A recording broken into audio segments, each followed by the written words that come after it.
propose to take questions 3 to 6 together. Cabinet Committee E last met on the 22nd of November 2018. A date for the next meeting has not yet been scheduled. In addition to the meetings of the full Cabinet and Cabinet Committees, I often meet with Ministers and their teams on an individual basis to focus on particular issues. In this regard, I meet regularly with Minister Harris to discuss issues relating to our health service. The Government's continuing commitment to improve access to health and social services for the people of Ireland through investment across community and hospital services is reflected in the significant increases in health investment in recent years. This will see the highest ever level of health funding in the history of the state in 2019. We've also committed close to €11 billion in capital investment over the next 10 years through the National Development Plan Project Ireland 2040. This is roughly double what was invested in infrastructure and healthcare in the last 10 years. The recently published National Service Plan sets out in detail the level of health services to be provided by the HSE within the available funding for the coming year. It outlines the provision of a range of government initiatives, including mental health enhancements, disability services, cervical screening, the HPV vaccine for boys, the introduction of the termination of pregnancy services, and the merge of the 3 children's hospitals in Dublin into Children's Health Ireland, which took effect on the 1st of January this year. Primary care enhancements include provision for funding for a new GP contract, should negotiations on that be successful, reduced prescription charges and reduced DPS scheme charges from March, and an increase in the GP visit card thresholds also from March, alongside the initiation of a programme of care redesign in line with Sláinte Care. The service plan emphasises the importance of strengthening clinical leadership, improving patient and server user engagement, and advancing a culture of patient safety, continuous quality improvement and learning. However, in order to ensure meaningful and sustained improvements in the health service over the coming years, we also need to develop a major programme of reform. The new Sláinte Care Programme Office has prepared a detailed action plan for 2019, as committed to in the Sláinte Care Implementation Strategy, and I expect this will be published shortly. A Sláinte Care Advisory Council has also been established under the chairmanship of Dr. Tom Keane, and these new structures will drive implementation of the reform programme. Budget 2019 features over €200 million, which will directly assist in a range of initiatives proposed in the Sláinte Care report and committed to in the implementation strategy.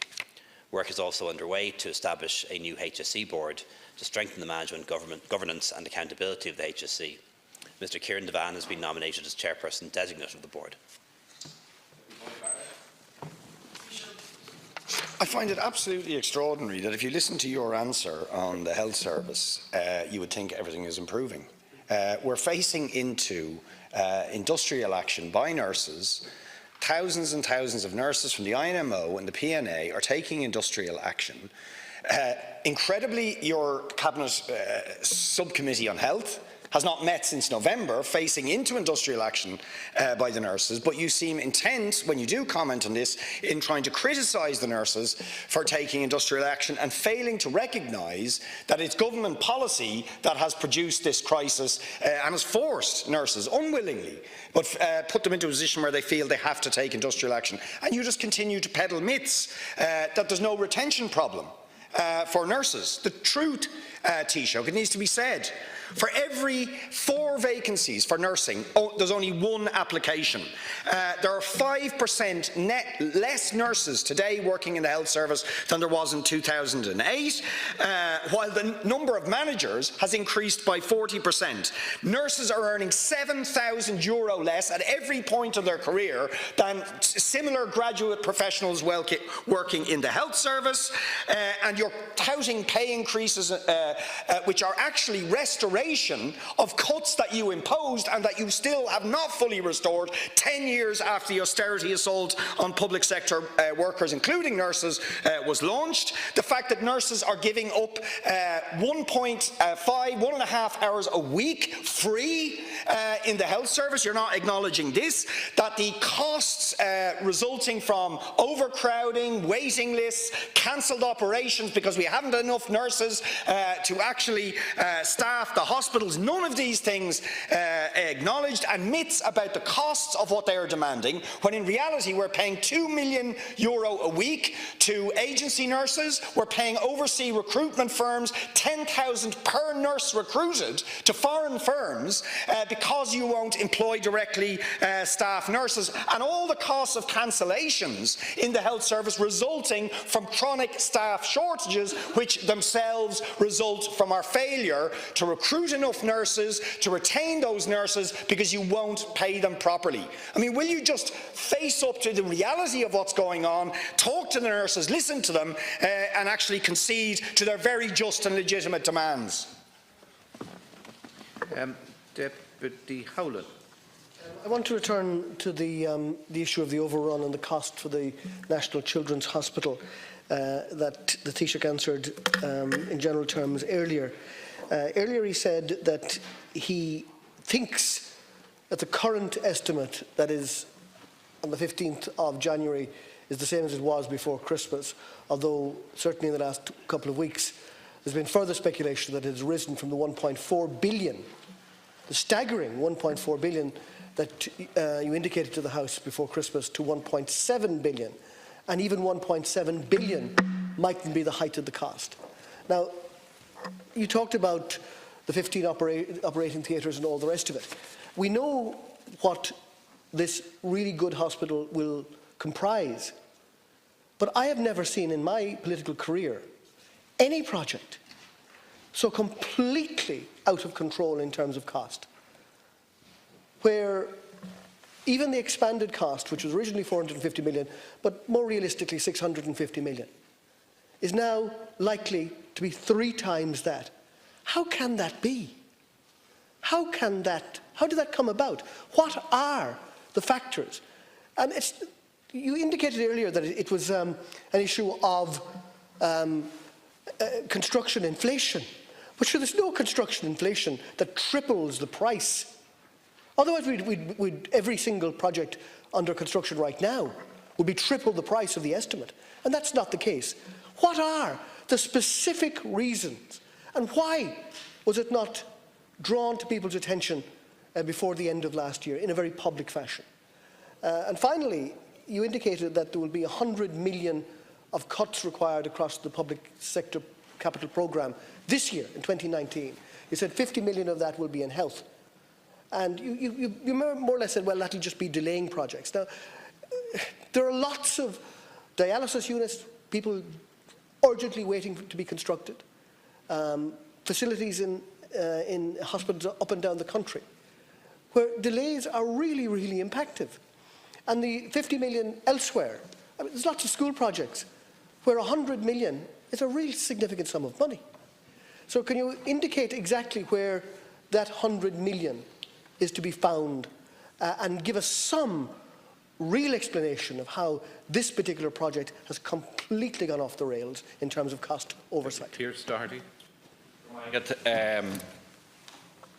Ken Corley and Taoiseach, on the same vein, your response earlier on in terms of this is going to be the best hospital and this will last for 100 years, that's fine and that's great, and we need the hospital and nobody objects to that. But what the issue here is the fact that it's runaway costs. You described this back in 2014-15 as spectacular. And it will be spectacular when it's constructed. You said it would cost 650 million. You said it would be fully operational this year. It's going to cost 3 times that much, and it's not going to be fully operational for many years to come. Now, there is serious questions, and we deserve answers in terms of how the government got this so wrong.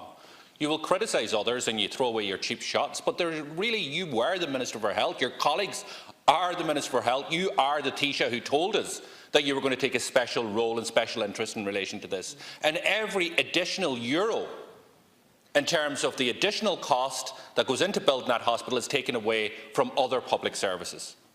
Whether it is a school that won't be built, whether it is a community hospital that will be delayed, whether it's an extension to an existing hospital that will be delayed or put on the long finger. And they're the concerns that people have in relation to this. And you try to dismiss it as if everything's okay. This is a throwback to the Fianna Fáil era of calculations on the back of the brown envelope. You know, you could, if you close your eyes, you could just pretend that we're, instead of talking about the National Hospital, we're talking about the Port Tunnel or one of the other projects that Fianna Fáil continue to allow the developers to benefit from capital projects in this state at this point in time. And we expected, and you told us, that that wouldn't be what would happen in relation to your government. And when it has happened, you expect us just to ignore the fact that these costs have increased to such a degree, and expect us to have no accountability. There are serious questions in different communities. For example, I've heard from the Midlands, in terms of the Midlands Regional Hospital there in Mullingar, that the MRI scanner that was part of the programme Project Ireland 2040, there is serious concerns now that that won't be delivered as a result of the overruns in health. So is these the type of capital projects that now are going to be cut or delayed? And there is a responsibility on you who've made such a cock-up in relation to this over the last number of years now to explain to the public, where is the axe going to fall? Where is the axe going to fall? Which projects are going to be cut because your government and your ministers took the eye off the ball and didn't ensure value for money in relation to this project? Thank you, Deputy. Deputy Burton. Thank you. Taoiseach, I'm sure, like a lot of people, I was very upset when I read that parents who have not completed meningitis vaccinations for their children will not be afforded a free vaccination, but instead will be charged 200. So if, for instance, they had 3 children, which a lot of parents have, who hadn't completed the vaccination cycle, that would be €600. That would wipe out many families, for instance, social welfare or minimum wage income. Now, at the same time, your Minister for Health announced, I suppose, a Department of Health variation of the Strategic Communications Unit for a public relations exercise fee that was indicated of $75,000. Now, I ask you, Taoiseach, have you or your minister or your government any sense of how to address priorities in the Department of Health? Meningitis is a serious public health risk, and it is serious abuse of public funds not to ensure that children at risk are properly vaccinated and that those vaccinations are performed as a public health service. I want to say as well, in relation to the cost of the Children's Hospital, which again people are just baffled by, and you were in the seat there at a very important time in that project. But you were in Africa last week, and I was delighted to see you visiting Africa. But anybody from Europe who went to any small African or large African country and was told by their aid officials that the children's health project in the country of, say, building a large children's hospital was running potentially 1 to 2 billion over the estimate, over the plan, actually, people would immediately suspect in a small African country or a big African country that such a cost overrun was actually down to misappropriation or indeed some form of corruption of the process. Taoiseach, you're here to provide the Dáil with answers as leader of the government. Deputy. Can you explain these conundrums at the moment in the Department of Health under your command as Taoiseach? I would say to Taoiseach that there needs to be an Oireachtas inquiry into the escalating costs at the Children's Hospital. You yourself said earlier that when you were Minister for Health, you thought it was about 600 to 650 million, yet in a couple of years that has gone to apparently 7 billion. And that's in accordance to a cabinet memo that seems to have been given to the Irish Times. And it was given days after you came into the House and told me it was 1.4 billion. So it seems the Dáil is the last place to be told anything in detail, because I had asked you at that last session in the Dáil, was that the upper limit, 1.4 billion? Now, you didn't say it was, to be fair, but you didn't use the figure 1.7 billion, which is in the memo. because the Irish Times got the memo from somebody. It had to be someone in government. And I published it. I published a lot of stuff about it. But to go from 600 million in about 2 years to 1.7 does demand detailed explanation. And you know, we all know that the Department of Public Expenditure keeps a tight rein on capital projects and is meant to do so, and there are procedures and mechanisms for that. It's not enough to say it's a hospital group out there that somehow have been given carte blanche to do what they like and can spend everything they like. That's not the way it works. And I hope that's not what was being suggested earlier today in the answer to the substantive questions and leaders' questions by another deputy. But I do think it needs an Oireachtas inquiry of some sort, and that there should be full accountability in terms of how it has jumped from 600 million to 1.7 billion. And also, in relation to meningitis B, I am perturbed by how that has been introduced. When meningitis C vaccine became available, I happened to be Minister for Health at the time, we did a full programme. It cost 50 million at the time, most of it once off because it was dealing with all children. And there was no hesitation about that at the time from the expert advice.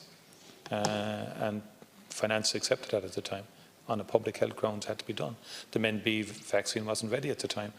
And the advice was that Men B could be potentially worse than Men C in terms of its impact. So I think there needs to be a very serious review of the meningitis B vaccine and in terms of how it's been rolled out. Because it is devastating on its impact on children or young people generally when it occurs. There's much more I could get involved with. I know I don't have the time. If you could comment on the Schlein to Care, Susan Mitchell's report at the weekend that the hospital groups are going to be broken up and merged into regional integrated care organisations. You did herald in a speech in November 2015 that you thought that the hospital groups were central to reform. Has that changed, and do you now support the proposals to abolish them as start of the Schlein Care project? Taoiseach, we've just over 2 minutes now for a response. Thanks very much. I spoke earlier on the threatened nurse strike, and Mr. Daly asked the question on Men B, so I'll use my time to answer questions that haven't already been answered. I think.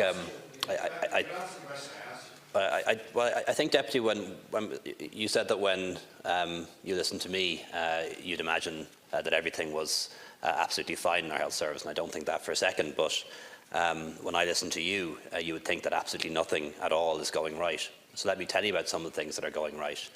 The waiting times now for operations and procedures in our hospitals, hips, knees, eyes, cataracts, angiograms, all of those things are now at their lowest in 5 years. Cancer survival rates are improving. Stroke survival rates are improving. Heart attack survival rates are improving. Suicide rates are going down. Life expectancy is increasing. And none of that's happened by accident. It's happened because the right policies and the right strategies have been put in place by the health service. They've been funded by government, and of course the professionalism and hard work of all of our healthcare staff. In terms of the no, I was just talking about patients, and I noted in your lengthy speech on this issue, you didn't mention patients at all. For me, patient outcomes should be at the centre. Should be at the centre of our concerns when it comes to the health service. If you did, it was fleeting. I certainly didn't hear it. I didn't see Susan Mitchell's report, but I have read the Sonchacare document, and Sonchacare recommends that we move towards integrated structures. So that would mean at the moment the hospital groups are the hospital groups and then their community health organisations. Sonchacare recommends as part of those reforms that we've integrated healthcare structures. So that would be putting together hospitals with the community services. Sonchacare recommends structural change. You know, people are very quick to criticise for not implementing it, and then we do implement it, we're criticised as well. Like either you're for Sonchacare or you're not. And Sonchacare recommends this reform, that we move towards integrated healthcare structures again. In terms of the rising costs of the Children's Hospital, my assessment is that the costs were underestimated in the first place. But construction inflation has had a significant impact. There's also changes that have to be made around the sprinkler systems, and the cost of the electrics and the electrical engineering in particular was much higher than had been intended. But the Department of Health is inquiring into it further, and the National Paediatric Hospital Development Board, the dedicated state agency set up to deliver this hospital is available to come in and answer questions. And they have said that they're available to come in and answer questions in detail. To have the financial people, the project people do that at the Health Committee, and we're happy to do it. And we're happy to do it too. And I'm sure Minister Health will be asked all these questions as well. There are, of course, other health projects underway. The new National Rehab Hospital in Dún Laoghaire, for example, the new National Forensic Mental Health Hospital in Portrane. All of those, as things stand, look like they're going to come in on time and in on budget. And that may change. I accept that, but you know, that's at least for context. Bear in mind that there are other national hospitals being built that are coming in around budget. In terms of the reprofiling or delays that may have to take place to other projects, that's still being worked out by the Department of Public Expenditure. We do believe, in the context of a €5 billion capital budget for this year, 25% higher than last year, that would be able to do it by reprofiling projects rather than cancelling them. And as you'll know from your time profiling expenditure, on occasion you find that another project doesn't get planning permission or it runs into problems with the tender, and that can create savings, but that's not determined yet. Question 7, please.